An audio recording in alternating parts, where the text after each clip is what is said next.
আসসালামু আলাইকুম। গার্মেন্টস স্কুলের পক্ষ থেকে সবাইকে আন্তরিকভাবে শুভেচ্ছা অভিনন্দন। আসলে একটি বিষয় নিয়ে আপনাদের সাথে আলোচনা করার জন্য এসেছি। সেটা হলো গার্মেন্টসের following the system of manufacturing. আসলে একটি গার্মেন্টস কীভাবে তাদের ম্যানুফ্যাকচারিং সিস্টেমটা পরিচালনা করে থাকে।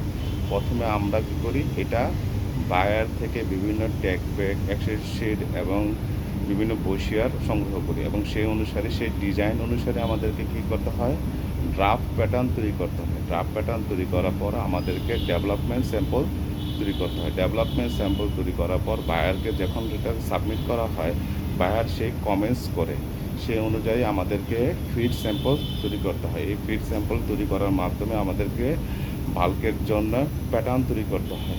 প্যাটার্ন তৈরি করে সেই অনুসারে আমাদেরকে প্রি প্রোডাকশন স্যাম্পল তৈরি করতে হয়। প্রি প্রোডাকশন স্যাম্পল তৈরি করার ফলে বায়ার থেকে আমরা সাইড সেট স্যাম্পল তৈরি করি। এই সাইড সেট স্যাম্পলের মাধ্যমে আমরা তখন এটাকে ফেব্রিক কাটিং করি। ফেব্রিক কাটিং করে আমাদের এটাকে সুইং করতে হয়। সুইং করে আমাদেরকে বায়ারের কাছে বিভিন্ন শিপমেন্ট স্যাম্পল পাঠাতে হয়। এই শিপমেন্ট স্যাম্পলটা পাঠানোর পরে বায়ার কনফার্ম করলে আমাদেরকে এটাকে আয়রন, ওয়াশিং, তারপরে ফিনিশিং, ইন্সপেকশনের মাধ্যমে শিপমেন্ট করতে হয়।